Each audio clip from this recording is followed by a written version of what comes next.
All right, so we talked about the measures of central tendency. Now we're going to talk about the measures of dispersion, or the spread. Okay, so the measure of dispersion is the degree to which the data are spread out. Notice in the first example, the first car, the data is pretty close together. It only ranges from about 200 to 300. But in the second car, your data ranges from about 200 to 350, so it's spread a little more. So we need to look at some definitions real quick. We've got range, which if you take the maximum value and the minimum data value and you subtract them, that gives you the range. It's the difference between the largest and the smallest data values. We also have a standard deviation, and that is a number that measures how the spread, the standard deviation measures how spread the data are from the mean. How far away is a data value from the mean of the whole set? Degrees of freedom is the number of data values minus 1. And variance is the square of the standard deviation. So if you have the standard deviation, if you square that, then you get the variance. And so here are the notation, the symbols that represent those things. So the population standard deviation is called sigma, and it looks like a little O with a tail at the top. And then the sample standard deviation is S, okay? The population variance is just sigma squared, and then the sample variance is S squared. So when we're looking at standard deviation, we need to keep in mind the empirical rule, and you're going to want to know this. This might be something that you want to put on your notes sheet for when you take a test.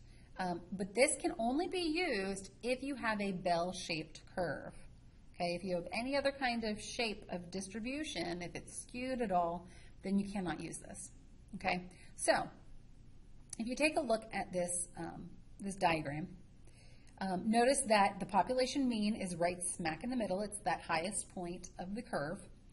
And 34% of the data lie between one standard deviation away from the mean on either side. So that's a total of 68% are within one standard deviation away. So that's the mean minus a standard deviation, or the mean plus a standard deviation. And then 95% of the data lie within two standard deviations. And then 99.7% of the data are within 3 standard deviations of the mean. Now, again, keep in mind, this can only be used if we have a bell-shaped curve, okay?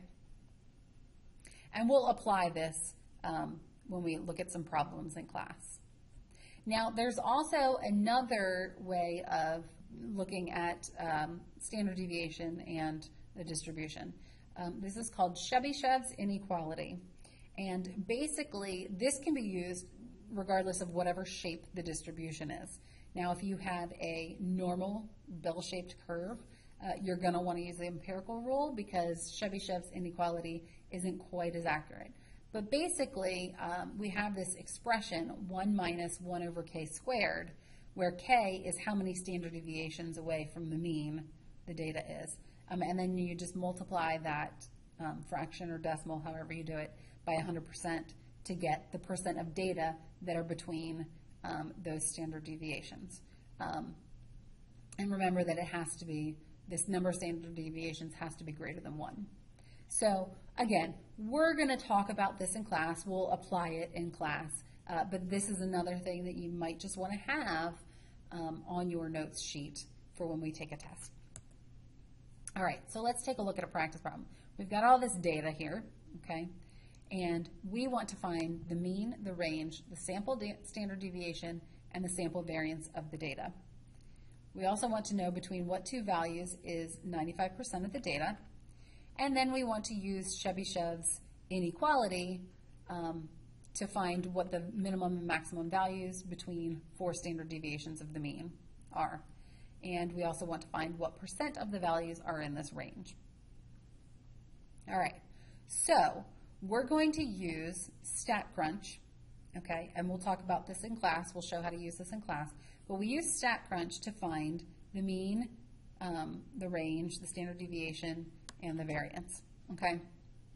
And so we can use that. We can also use the calculator, so we'll go over in class how to use the calculator to find all of those values. If we want to find where 95% of the data are between two values, then we're going to use mu minus 2 times the standard deviation, and then mu plus 2 times the standard deviation. And so that's where the 65.32 came from, because that was the mean, minus 2, because the data, 95% of the data need to be between two standard deviations, and then times 5.10, which was the rounded standard deviation. And so you do that calculation, and you get 55.12 to 75.52. Then we're going to use Chebyshev's inequality, and we're going to determine what are the minimum and maximum values between 4 standard deviations. Okay, and so we want to, first we plug in the formula in mu minus 4 times standard deviation to mu plus 4 times standard deviation, just like we did with the previous part of the problem. But then we want to find what percent of the values are in that range, and so we plug the 4 in for the k. So we have 1 minus 1 over 4 squared, and then we're going to multiply that by 100.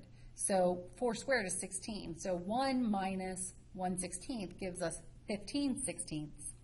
And so when you multiply that by 100 and convert that to a decimal, you get 93.75%. Again, we'll go over this problem using the calculator, so that way you know how to use the calculator with this kind of problem.